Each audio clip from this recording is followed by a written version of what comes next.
യുഡിഎഫിന്റെ പ്രത്യേകിച്ച് മുസ്ലിം ലീഗിന്റെ പൊന്നാപുരം കോട്ടയായ മലപ്പുറം പൊന്നാനി മണ്ഡലങ്ങളിൽ ഇത്തവണ കരുത്ത് തെളിയിച്ചിരിക്കുകയാണ് ഇടതു സ്ഥാനാർത്ഥികൾ. മലപ്പുറത്ത് രാഷ്ട്രീയത്തിലെ ചാണക്യനായ പി.കെ. കുഞ്ഞാലിക്കുട്ടിയെ നേരിട്ട യുവനേതാവ് വി.പി. സാനുവും പൊന്നാനിൽ ഹാട്രിക്കിനായി പൊരുതുന്ന ഇ.ടി. മുഹമ്മദ് ബഷീറിന് കടുത്ത വെല്ലുവിളി ഉയർത്തിയ പി.വി. അൻവർ പുത്തൻവീട്ടിലും വോട്ടർമാർക്കിടയിൽ തരംഗമായി കഴിഞ്ഞു. വലതുപക്ഷത്തിന് വ്യക്തമായ മേൽക്കോയ്മയുള്ള മലപ്പുറം മണ്ഡലത്തിൽ യുഡിഎഫിലെ കരുത്തനായ കുഞ്ഞാലിക്കുട്ടിയെ നേരിടാനുള്ള ദൗത്യം പാർട്ടി സാനുവിനെ ഏൽപ്പിച്ചപ്പോൾ ഇതൽപ്പം കടന്ന കൈയായി പോയെന്ന് അടക്കം പറഞ്ഞവർക്കിടയിലേക്കാണ് ചങ്കൂറ്റത്തോടെ സാനു എന്ന വിപ്ലവ യുവനേതാവ് നടന്നുവന്നത്. വിദ്യാർത്ഥി രാഷ്ട്രീയത്തിലൂടെ പൊതുരംഗത്തെത്തിയ സാനുവിന് പൊതു തെരഞ്ഞെടുപ്പിൽ മത്സരിച്ച് പരിചയമില്ലെങ്കിലും SFI എന്ന വിദ്യാർത്ഥി പ്രസ്ഥാനത്തിൽ നിന്നും സ്വായത്തമാക്കിയ സംഘടനാ പാടവം കൈമുതലാക്കി വി.പി. സാനു പ്രചരണത്തിനിറങ്ങി. സാനുവിന്റെ സ്ഥാനാർത്ഥിത്വം മുഴുവൻ വിദ്യാർത്ഥികളിലും ആവേശമിരട്ടിയാക്കി. ചുരുങ്ങിയ സമയത്തിൽ വി.പി. സാനു മണ്ഡലത്തിന്റെ മുക്കിലും മൂലയിലും വരെ വോട്ടർമാരെ കാണാനെത്തി. ഇത് വോട്ടർമാർക്കിടയിൽ വലിയ സ്വാധീനമുണ്ടാക്കാൻ സാനുവിനായി. പല ഘട്ടങ്ങളിലും UDF സ്ഥാനാർത്ഥിയെ ബഹുദൂരം പിന്നിലാക്കിയായിരുന്നു സാനുവിന്റെ പ്രചരണം. ഇത് UDFിന്റെ ക്യാമ്പിലും ആശങ്കയ്ക്കിടയാക്കിയിരുന്നു. കഴിഞ്ഞ കാലത്തെ തെരഞ്ഞെടുപ്പുകളെ അപേക്ഷിച്ച് ഇത്തവണ വീട് കയറിയുള്ള പ്രചരണത്തിലാണ് ശ്രദ്ധ കേന്ദ്രീകരിക്കുന്നത്. ജില്ലക്കകത്തും പുറത്തുമുള്ള SFI പ്രവർത്തകരും സാനുവിനു വേണ്ടി രംഗത്തുണ്ട്. ഇതൊക്കെ സാനുവിനും LDFിനും പ്രതീക്ഷ നൽകുന്ന ഘടകങ്ങളാണ്.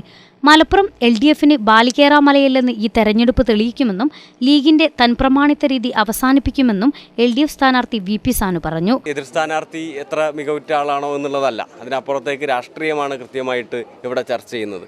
അദ്ദേഹവും തുടങ്ങുന്ന കാലത്ത് ഒരു തുടക്കക്കാരൻ തന്നെയായിരുന്നു. എല്ലാവരും അങ്ങനെയാണല്ലോ, തുടങ്ങി കുറേ കാലം കഴിഞ്ഞ് പിന്നെയും ജനപ്രതിനിധിയായി തിരഞ്ഞെടുക്കപ്പെടുമ്പോഴാണല്ലോ ഈ എക്സ്പീരിയൻസ് എല്ലാം വരുന്നത്. അപ്പോൾ ആ നിലക്ക് എല്ലാവരും ഒരു കാലത്ത് തുടക്കക്കാരായി. തെരഞ്ഞെടുപ്പിന് ദിവസങ്ങൾ മാത്രം അവശേഷിക്കെ മുഴുവൻ നിയമസഭാ മണ്ഡലങ്ങളിലും 4 ഘട്ടങ്ങളിലായി പര്യടനം നടത്തിയ ഇടതു സ്ഥാനാർത്ഥി മലപ്പുറത്ത് അട്ടിമറി വിജയം നേടുമെന്നാണ് പ്രത്യാശിക്കുന്നത്.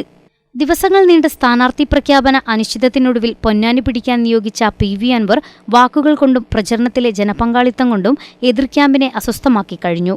മണ്ഡലത്തെക്കുറിച്ച് വ്യക്തമായ ധാരണയില്ലാതെ എത്തിയ പി.വി. അൻവർ ചുരുങ്ങിയ ദിവസം കൊണ്ട് പൊന്നാനിയിലെ ഒരു വോട്ടറായി മാറി. നിലമ്പൂരിന്റെ കളരിയിൽ UDFിലെ പ്രമുഖനെ മലർത്തിയടിച്ച അൻവർ പൊന്നാനിയിലും തന്ത്രപരമായാണ് പ്രചരണ രംഗത്തിറങ്ങുന്നത്. തനിക്കെതിരെയുള്ള കുപ്രചരണങ്ങളെ സ്വതസിദ്ധമായ ശൈലിയിൽ നേരിട്ട അൻവർ വോട്ടർമാരുടെ ശ്രദ്ധ പിടിച്ചുപറ്റി. പൊന്നാനിയിൽ തോറ്റാൽ നിലമ്പൂരിലെ MLA സ്ഥാനം രാജിവെക്കുമെന്ന് പറഞ്ഞ് അൻവർ ആത്മവിശ്വാസം പ്രകടിപ്പിച്ചു.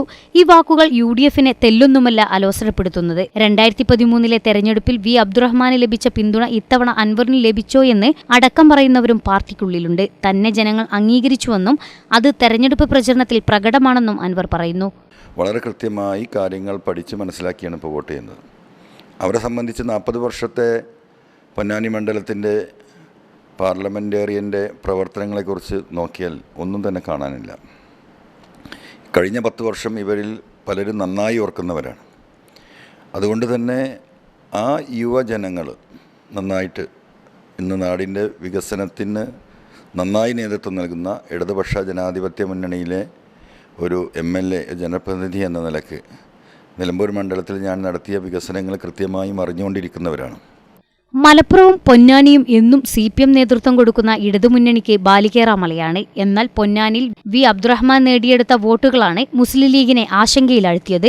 2008 ലോക്സഭാ തെരഞ്ഞെടുപ്പിൽ UDFിന് 1.5 ലക്ഷത്തിലേറെ ഭൂരിപക്ഷമുണ്ടായിരുന്ന പൊന്നാനിയെ 2013 വെറും 1/4 ലക്ഷത്തിലേക്ക് എത്തിക്കാൻ കഴിഞ്ഞത് ഇടതുമുന്നണിക്ക് ആശ്വാസം പകരുന്ന ഘടകമാണ്. News desk Malabar times.